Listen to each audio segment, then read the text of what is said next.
We'll get our row by row for the Hitachi Energy late model stock car division. We've got 17 of them ready to rip and roar around South Boston Speedway. Trevor Ward, second pole of the season. Like Kyle said, he was the only driver so far to convert that pole to a victory. Landon Pembleton will start in second on the outside of that front row. Peyton Sellers, third place to start. Where can he finish? Will it be up front? Blake Stallings, an excellent qualifying effort for him, 75 laps ahead. Can he maybe move forward? How about row 3 featuring Chase Bergeson and Connor Waddell, two young hot shoes that have almost unlimited talent. Row 3 has produced 4 winners at South Boston Speedway this year. Don't count them out just yet. Row 4, we had a little bit of a change there. It's going to be Andrew Grady in the number 1 and Tyler Matthews in the number 63. Then in 9th, it will be Lane Woods starting in 92. Had trouble 1 month ago, but they've got it all fixed and everything. Chase Burrow, he was second fastest in practice yesterday. Those are actually your P1 and P2 from practice yesterday. They will start 9th and 10th. Then it's Bobby Mack. He's got 1 win this season, but he's going to be starting from deep in the field alongside Trey Cruz, noted 2-time winner, but he'll be starting from 12th.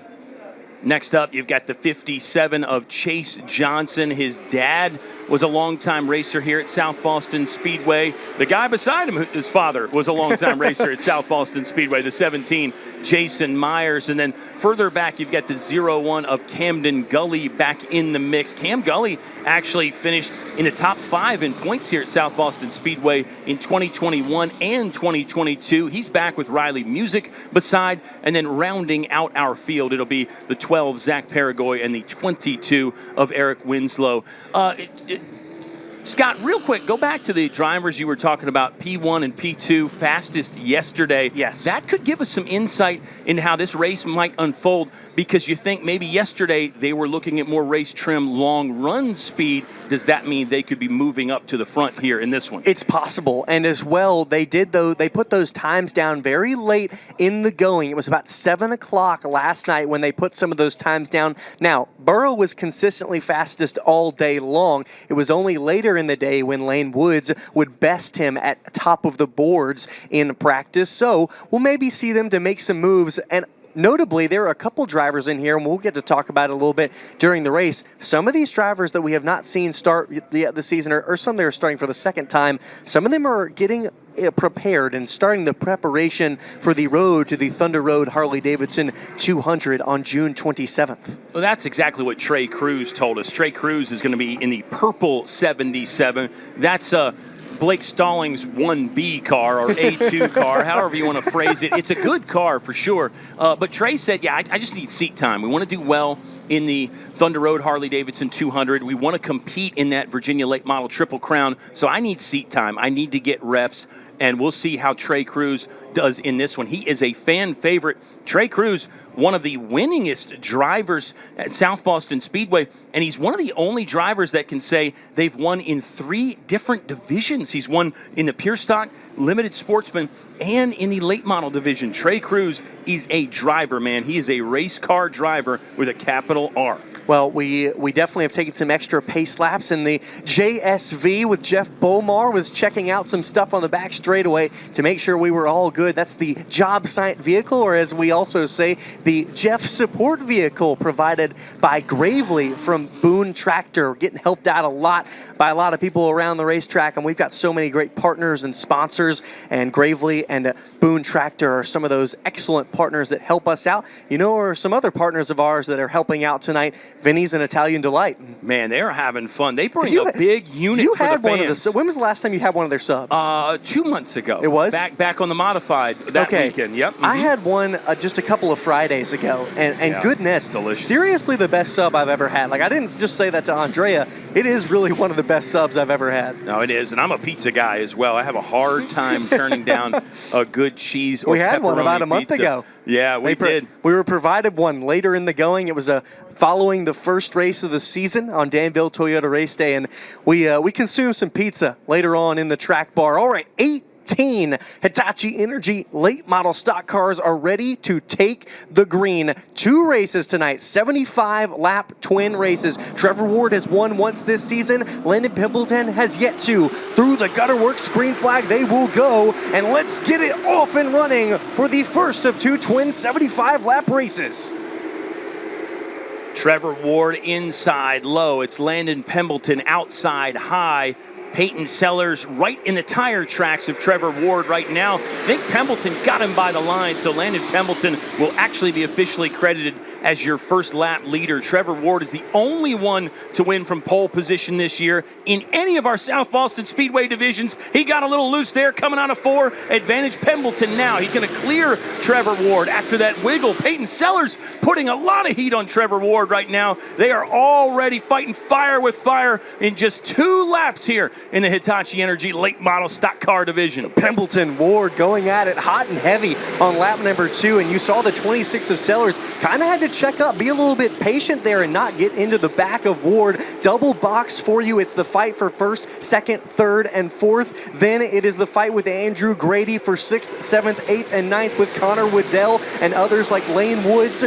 Tyler Matthews, he's out there on the outside. He's battling for 6th with that spot with Grady. The high line seems to be coming into play. Landon Pembleton, we've known him, we've called him the master of defense. So for him to get out front this early, that could sound trouble for the drivers behind. No doubt about it. He is very good about using all parts of the racetrack. He's another guy, like we mentioned with Ward and Sellers, he will find the speed slot. He will find where his car is fastest, and he also knows that might change as the race goes on. He might have to work the high groove a little higher. He might have to slide down and wrap the paint a little bit more from time to time. 4-car fast break here, basically. Pembleton, Ward, Sellers, Stallings in that order as they come across the stripe. 7 in the books now. 68 left to play here in race 1. Remember, it's twins. This is just race 1 for the late models. 7 thousandths the difference in times between Pembleton and Ward, and the 26 of Sellers is stalking, and Stallings is not too far behind in that blue number 77, the Superman as we call him. Tyler Matthews has gotten around the 1 of Andrew Grady. Lane Woods is working on the 8 of Connor Waddell. That's a fight for 8th between the 92 and the number 8. Chase Burrow in the 00, not far behind them. I think if you're somebody like Trevor Ward, you're not used to playing from behind because he has led laps in all 4 races. He's the only driver to do that this season. But he's going to be very comfortable here right on the deck lid of Landon Pembleton. He's going to keep Pembo busy. Ward's going to continue to figure out how his race car is working and where it's working best. Got a good shot there of Andrew Grady holding off Connor Waddell and Lane Woods. That's a battle for P7 right now. Chase Bergeson rounding out the top 5. We haven't talked about Chase much yet here in this one, Scott. He's kind of by himself, doesn't really have anybody to race with right now. That's not always a bad thing. Not always a bad thing, and Blake Stallings is putting the pressure on the 26 of Sellers. He's not going away. He's going to give the bump to Sellers. He's going to move him right out of the way in center of 1 and 2, try to get to the inside of his door and march it down into turn 3. These two battling side by side is bringing the 22 of Chase Bergeson into play. This is his best result running so far. It is a 5th place so far for him in the number 22, but he is stalking these two while they battle. Yeah, good job by Bergeson to get up there. Now he's in the rearview mirror of Blake Stallings and Peyton Sellers. You know, Stallings and Sellers had the great title fight in 2024. We talk a lot about last year where it came down to the final race between Sellers and Ward, but Blake Stallings has been in some close points battles. He knows what it takes to win. He's one of the few guys that can say, hey, I've gone against toe-to-toe against Peyton Sellers, and I've outraced him from time to time. We've mentioned the 77 of Stallings and just the down 2000 and 2025 he had. It was 4th in points for him and even a pole in there, 12 top 5s and 17 top 10s. When I tell that to you, it doesn't sound that bad, but he only had 10 laps led in comparison to the drivers in front. The other 3 with Ward, Pembleton, and Sellers, they all led over 150 laps or more, and his best finish for Stallings was only 3rd, and now he's leaving room on the inside for Chase Bergeson. He might give up 4th position here for that young number 22, the driver of the California native. Yeah, Bergeson is going the right direction, San Bernardino County, California, so he's a little bit east of Los Angeles, but definitely a SoCal guy. He gives off those vibes, and he's a great race car driver as well. His education continues. Scott, Chase Bergeson had some great dialogue with you about just how different it is to jump in these different things he's driving. He says, sometimes when I come back to the late model, it feels like a foreign object in my hands. Well, notably for the young 19-year-old driver, he qualified for the first time ever in his first start for the Snowflake 125 down at Five Flags Speedway. It's a known, huge, one of the biggest pro late model races of the season. Ran with the Brandon Lopez team, the Bryson Lopez team and them in the Cars Tour last year. He's doing it again this year. And he just mentioned that, racing the two different types of cars week in and week out, it takes him a minute to get back used to the other because, Kyle, they are so different.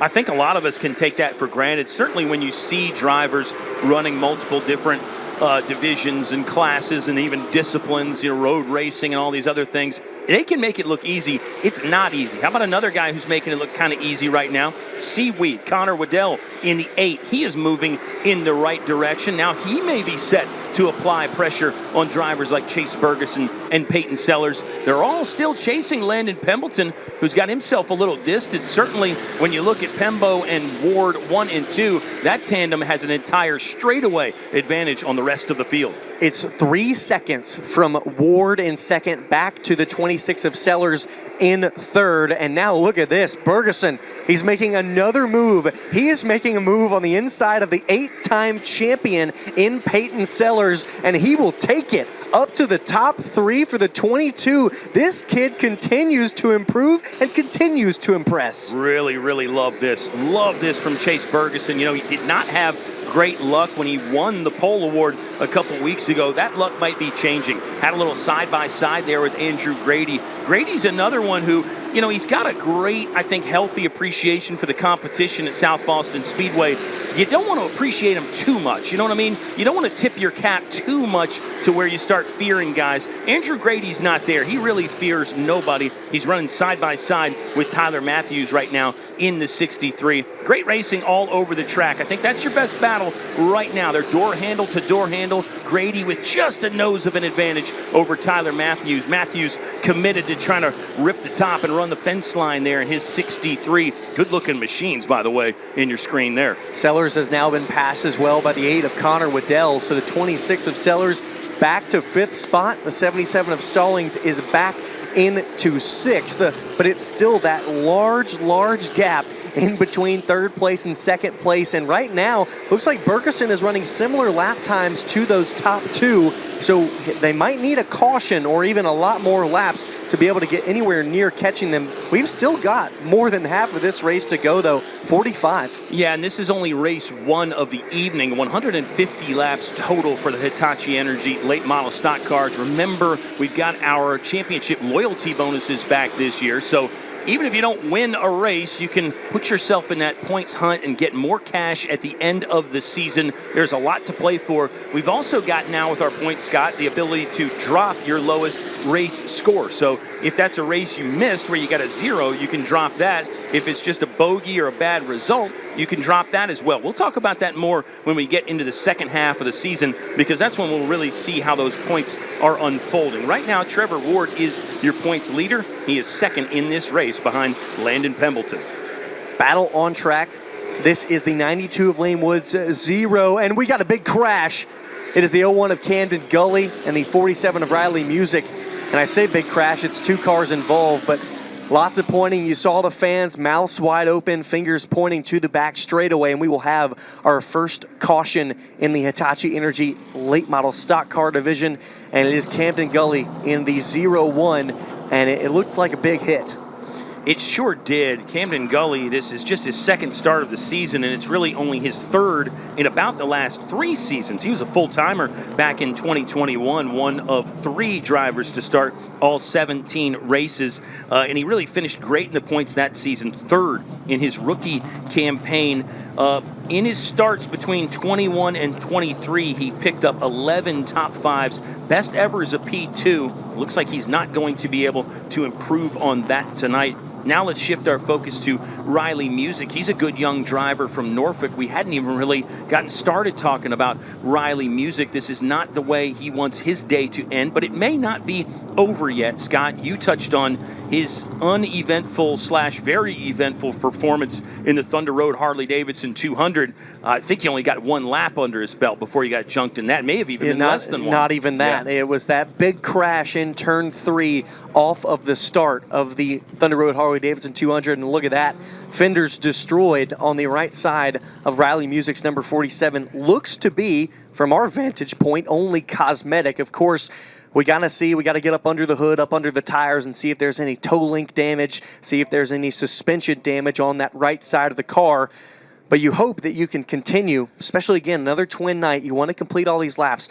Music was one of those drivers that said, hey, I'm here. I'm getting ready for the Thunder Road Harley-Davidson 200. We want to get some more things in the notebook. He also noted to me that he feels that he performs better at the low-grip racetracks, and we would not categorize ourselves in that category. We would be high grip, high speed, high rewards, as you like to say. And so he's going to need those laps to be able to continue to dial this in and become more confident at just sending it into the corner. I agree. I think that confidence is so important, and events like this where you don't get to complete the race can affect that confidence. Now, we don't know who was at fault. Riley Music may not have been at fault at all. Here's the other thing, too.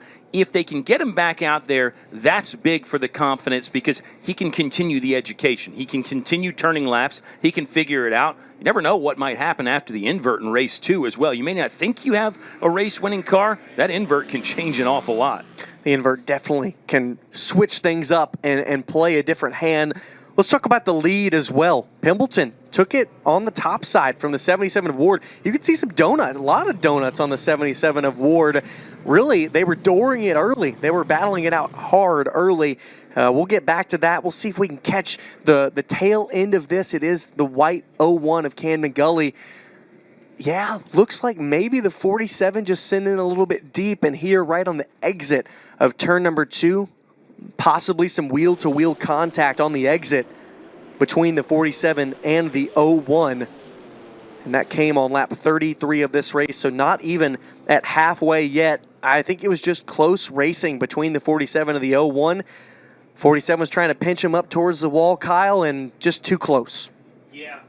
Yeah, you run out of real estate pretty quick, and certainly at high speeds, you can run out of real estate a lot quicker. One caution so far.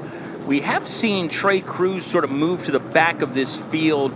Don't see the pink 77 in the pit, so I think he's still going. Yeah, he is close to the rear of the field. It'll be Riley Music and Chase Johnson pulling up behind Trey Cruz. So not exactly the direction Trey Cruz wanted to go, but he is also treating this as an educational experience, trying to get some seat time, even though he's a guy that really doesn't need any further education in a race car. But you got to brush up on those skills. You got to stay sharp. All right, high, low, which way do you go, inside or out? It's choose time now for our Hitachi Energy late models. You and I always have fun debating these things. Where do you think Landon Pembleton's going? I think he'll take the top. I think Landon Pembleton loves the top. He's always up there. He's able to defend. I've coined it the master of defense for him, and we've talked about, you said preferred grooves, and drivers have them, some don't. I think when it comes to preferred grooves, the 77 loves riding the bottom, being able to use that apron to turn the car and rotate in the center of the corner, but it's going to be difficult. I think you're going to have to see the door here if you want to take the lead away from Pembleton, because he'll ride that momentum on the high side. Two guys that have always been really good at restarts, at least as long as we have seen them. Two young hot foots behind them in Chase Bergeson and Connor Waddell. Don't have a slip-up if you're one of those veterans and let one of those young guys take your spot. Here we go. They rise to their feet at South Boston Speedway as they enter the Empower Broadband restart zone. Rip and run time again on Viny's and Italian Delight race night. With the jump from the 0 of Pembleton being the control car, he's going to get out much farther that time. He will send it into turn 3. Ward will look low, but here comes Pembleton. He's going to ride it off. He's going to try to ride off into the sunset, but Ward will not let him go easy. Connor Waddell also used the high line to gain position. Look at the 77 of Stallings. He started in 6th on this restart. Now he's looking for 4th outside of Bergeson. Nice job by Landon Pembleton. to close down the workspace of Trevor Ward, make it difficult for Trevor Ward to maintain any of that momentum on exit of 2 and exit of 4. Ward is really working on him, though. Trevor Ward may be getting the best of this exchange right now. We'll see. It's a good battle for the front. Connor Waddell is now solo third. Blake Stallings has moved back up into fourth again. It was not a great restart for Chase Bergeson. He is outside the top 5. Look at Peyton Sellers churning a little bit. He had a good slingshot of a restart. Now as we get into some long, sustained green flag racing, let's find out who's got the best long run speed again, Scott. Contact between the 92 of Lane Woods and 63 of Tyler Matthews. That the battle for the 8th position between the two of them. Now it's for 9th as Chase Burrow in the double zero will get in front of them. Battle is still on for the lead. Side by side, left side of your box, now full screen. Ward will not go away, but Landon, he is just so good at pinching down a driver on the inside, not allowing him to get that drive off. Now he'll take it a little higher that time out of 2. Great camera shots there. It really gives you a nice indication of just how tight the racing is. I mean, they are jamming doors again at South Boston Speedway. Little wiggle for Trevor Ward coming out of turn 4. I think he's still in pretty good shape. This is as good of a fight for the front as you're going to see, and we are getting it on lap 40, 35 to go in race 1 for the Hitachi Energy late model stock cars. He's starting to slide those tires a little bit on exit. We might see him back off here at some point, Kyle, and try to cool down those tires and mount another charge because there are still a plenty of handful of laps to go. Look at Connor Waddell. While them two battle side by side, he's slowly able to work and gain speed on them. Remember, it was a famous battle between him and Lee Pulliam in our opening race of the season that he nearly won if it wasn't for a late race restart mistake. It was an incredible afternoon of racing. Lee Pulliam giving us another unforgettable moment, but Connor Waddell was part of that story as well. The great moments always have multiple characters, Scott. If you're just a driver that runs away with it, well, that's fine, but it's never going to be a historic moment. I think we got something shaping up like that right now, not just with our leaders, but the entire field. Trevor Ward in the 77, Landon Pembleton in the 0. They continue to be locked in some really good combat right here. Connor Waddell searching for more speed behind them. Can he gather up momentum and make a charge at the front, or is he stuck with a P3 car right now? We'll find out. Battles throughout the field are really good as well. And here comes some side-by-side as Peyton Sellers is going to try to clear Blake Stallings for third. Fourth, rather, pardon me. Sellers in 5th spot, looking for 4th on Blake Stallings. Stallings looks like he's really hot out of the gate, has a great short run speed, but cannot hold it over the long run. We saw him fall back to 6th from 3rd on the initial start, and now we saw him go from 6th to 4th on this restart, but now slowly losing that speed. Sellers looking inside, but look who might be getting impatient, the young Chase Bergeson. He was up in 3rd, but he did not have the best of restarts. Back in 6th, but look at him, nearly door-to-door, wheel-to-wheel with the 8-time champion. Wild thought here, Scott. It still feels early in the season. This is race 5 of 20, though. Believe it or not, after tonight, we're more than a quarter of the way through the year. So we're going to hit the quarter pole basically at the conclusion of this race. Trevor Ward has established himself as the points leader right now, but there's still some racing left. However, good results tonight, like maybe a sweep tonight, might feel like Trevor Ward might have a stranglehold on the points battle. I mean, they're still side by side right together as long as they don't make a mistake here. These are two drivers that have a great outlook of the overall season. It is very difficult for them to get over their heads, maybe let emotions slip in between the decisive decisions, because these two know that they're not just battling for a race win tonight or even 2. They are battling for a season-long championship that will pay out $20,000, and so they know that that is on the line, and they will race tactfully because of that. Chase Bergeson, he's still moving up. He's got good long-run speed. Yeah, consider these 3 cars right here. Peyton Sellers about 5 laps ago, we were talking about trying to battle for 4th. Now it's Sellers back in 6th. The price of rent in that top 5 is so high right now because the competition is so good.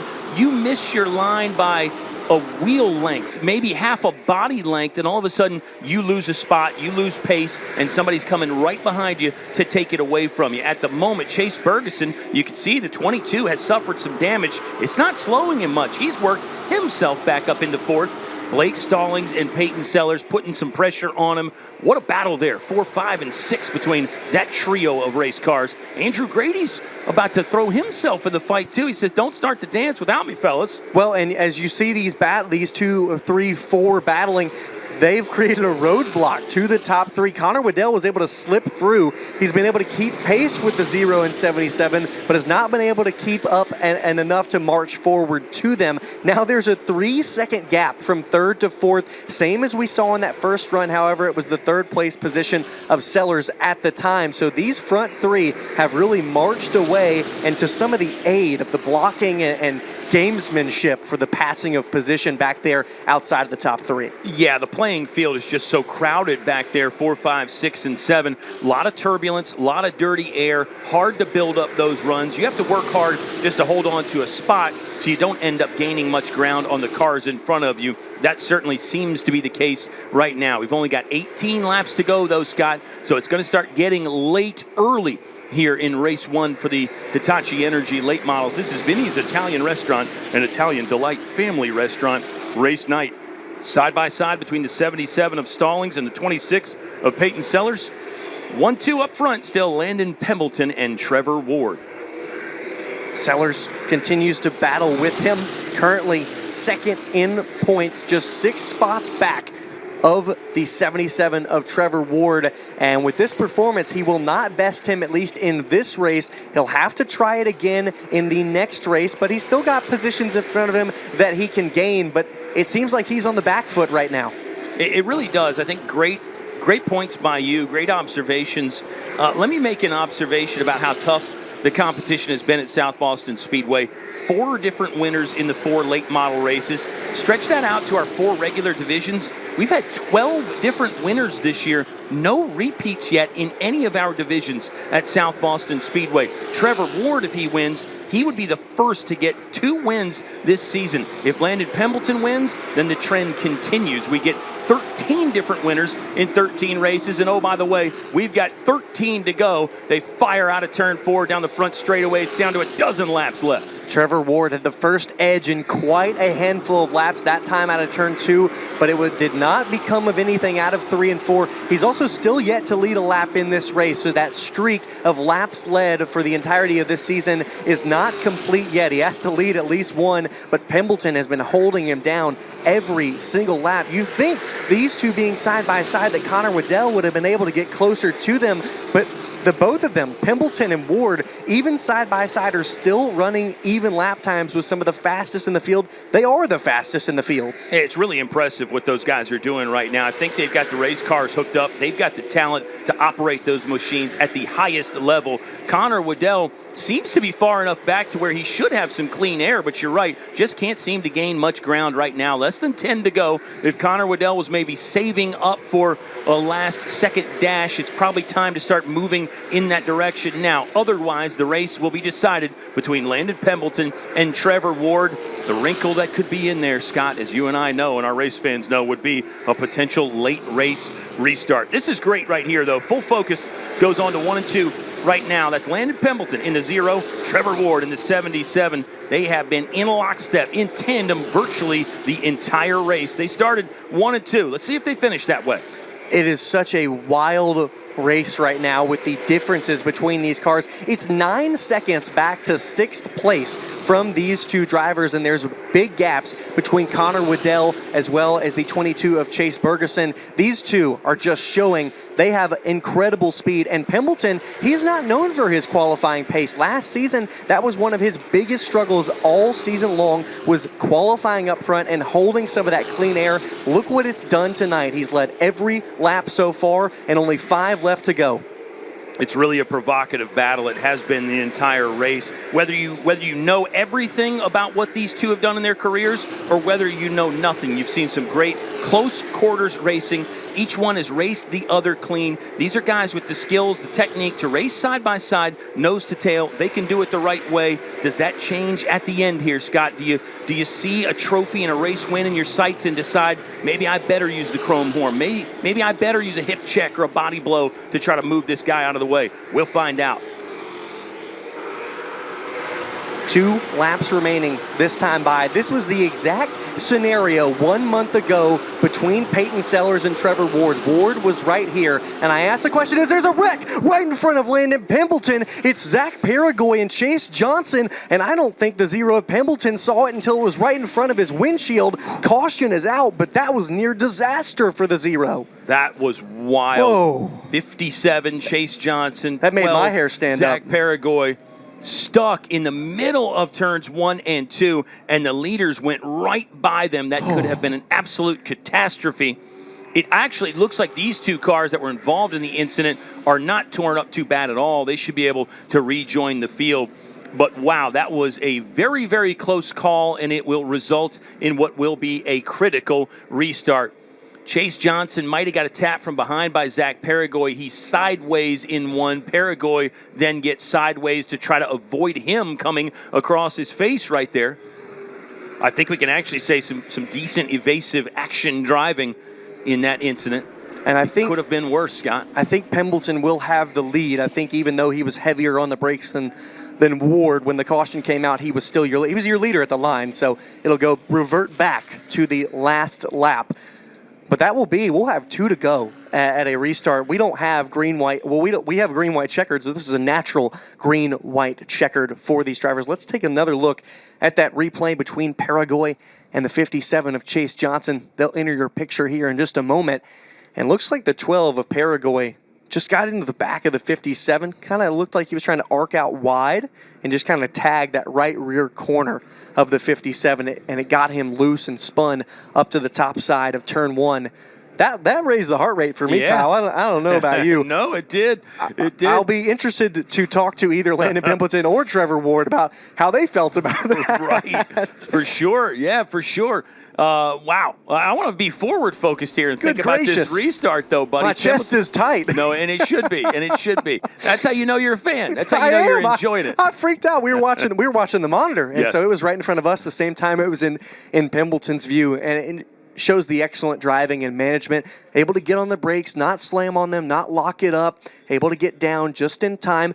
As well, we'll give the 12 and the 57 a shout as well, holding the brakes and not trying to make any moves before the caution came out. Yeah, for sure. There was some good driving all the way around. It's not one place where you want to showcase your skills at all, but it happens so often in short track racing. It happens here at South Boston Speedway. Part of the reason why we love it, it can get rough and tumble, it can get physical, and it can produce a critical late race restart after caution number 2. They'll get side by side again. Last time, Scott, Landon Pembleton chose the high line on the restart. Trevor Ward went down to the bottom. Keep your eyes on that second row as well, because this is a chance for Connor Waddell. Couldn't seem to gain any ground earlier under green flag conditions. A chance maybe on the short run for Seaweed to put himself and get his nose in front and get his first victory at South Boston Speedway. Chase Bergeson will also be on that second row unless they choose to drop back by picking an inside-outside lane choice. Well, and they'll choose right now, same for the top 2. I figured it would be so,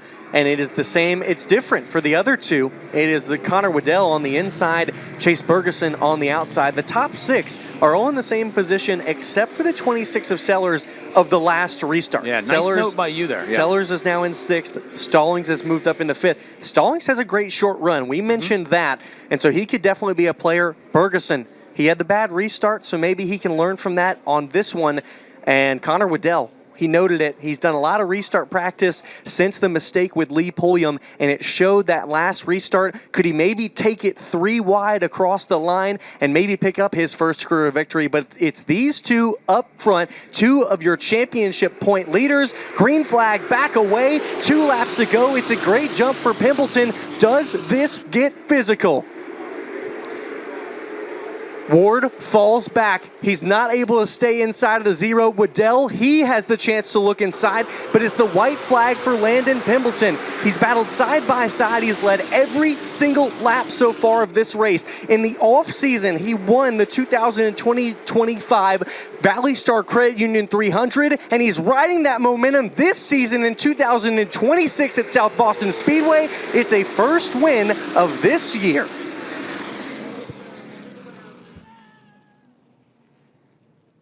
Congratulations to Landon Pembleton. He will become our 5th different winner in 5 races in the late model division, and we have had 12 different winners now, or 13 different winners rather, in our main divisions here at South Boston Speedway. Congratulations to Landon Pembleton.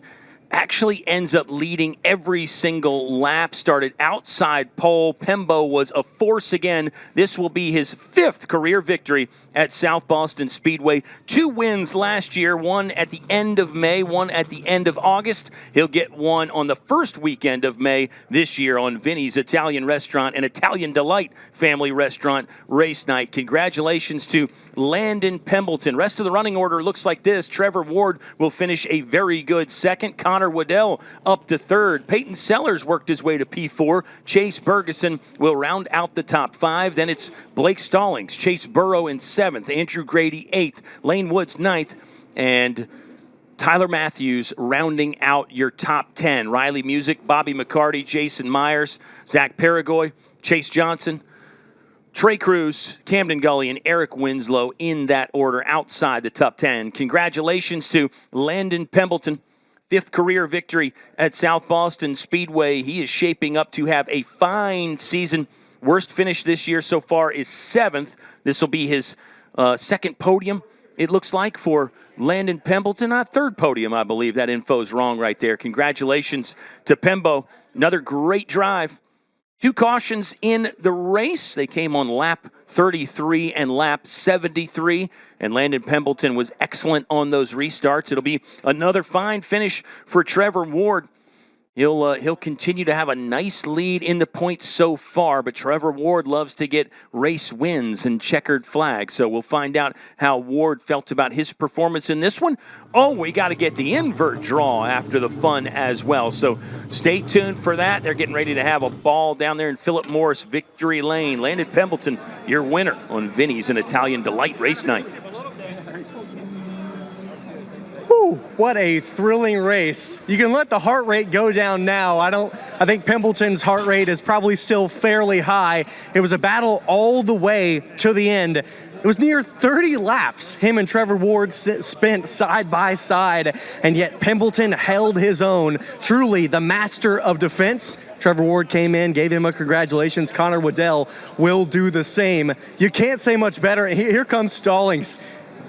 Landon Pembleton in the 0. Everyone loves to see him get back in victory lane. No more than all of his excellent race fans. He won the Valley Star Credit Union 300 for the 2nd time back in September, and he's back once again in victory lane at South Boston Speedway in 2026. Landon Pembleton. He's done it again. You've done it once again, and yet you had to hold off Ward for yet more than 30 laps side by side, but we'll go back to that in just a second. What was your mind, your heart feeling when you saw those 2 wrecked up in turn 1 and 2? Dude, it scared me. I was hung out right rear out. Dude, I thought they were going to clip me, but thankfully I was able to get it pinned low enough, and it was wasn't too bad. So we were really good at the beginning, then just faded as time went on. Just got looser and looser and looser, but we're going to work on it and get it better. I mean, we've been really good for 2 days, so we're going to keep on working at it and getting it better. It's so fun to watch you two do battle out there, knowing that there's a season-long championship on the line, knowing that it's just more than a race win. You've coined it. You're the master of defense. We've talked about it. So good on that high line. Yet you have to hold that because you know Ward, he's right at your door. Oh, 100%, you know. I've been struggling on the top up here the last couple weekends, but thankfully this week we got a car better and everything was better, and we were able to roll the top, and you can't ask for no better of a finish than that. He's been the best car here all year, so to be able to beat him is pretty special. So we got to keep on getting better, and he's still really good, so we got to just keep chipping away at it. Chipping away. That's what Landon Pembleton will continue doing with the battle for the championship. Finished 3rd last year to Ward and Sellers, but this year he wants to make a statement and get back in front of them. I'll come over to Trevor Ward over here. He's hanging out with the friends. He's hanging out with everybody. He's doing some chats. Trevor, we've seen you spend a lot of time working on somebody to make a pass, and yet once again, you and Pembleton right next to each other, you were putting both on the fastest laps of the race while side by side. Yeah, no, it was a killer battle for sure. That's what you get out here at South Boston Speedway. It's just really hard racing, and I wish I wasn't so sick. I got sick last week. I was trying to put up a fight, and I hope I got some left for the second race. But that was a good race. Kudos to Penguin, man. It was one coming for sure, and glad to take the Mike Bledsoe Mechanical number 77 Chevrolet, bringing home second. Just carrying this momentum. Obviously had a quick lap in qualifying, and being able to bring that car back and bring it back in one piece. Maybe we can get ready for the second race and put on a good run as well. But like I said, I just want to come out here for a clean run. Thanks Mike Bledsoe Mechanical, Jim from Digital Repair, LP Gear, Pro System. It's everybody. BST Shocks, Clark's Automotive for the horsepower, all the Trevor Motorsports guys, and the good Lord above. Thank you. When you see that late race caution come out, is that something that you're thinking, I might have another chance, a new revival, or did you want it to stay green? To be honest with you, I wanted to be able to tie my dad's all-time wins, but we got plenty of time left in the year to do that, and a real supportive group. Like I said, I forgot my beautiful girlfriend Chelsea for always supporting me and on these long nights to get the cars ready. Definitely going to be a long night. Another one will go on for the Hitachi Energy late models, and we'll come over here, Connor Waddell. We've talked about stark contrast, and this is some stark contrast from 2 weeks ago. You had the transmission issue, but yet tonight you showed that restarts, they were not what will hurt you. They were what aided you. That's right, man. Dude, I had one of the best seats to one of the best finishes in late model stock cars. So, dude, they're two of the best that'll ever do it when they're done. I'm just super honored to run with them. We struggled the past 2 days with this race car, and me and Tyler never give up, man, and I think that's going to help us along the year. But, man, I'm pumped. I can see the red in the eyes. I think that means that this is important. Oh, yeah, it is, man. Me and Tyler worked so hard on this car, man. I got to thank all my guys, 7 Seas Yacht Services, Tom Turner Mobile Marine, First Choice Garage Doors, Tyler Hughes Motorsports, Fishing for Muscular Dystrophy, Annapolis Boat Sales, man. Dude, it's going to be a great year. It's going to be a great year for Connor Waddell in the number 8. All right, we'll have another one for them, 75 laps, and we'll get the invert for them. But right now, we got the Pure Stocks up next. This is Sobo on Flow.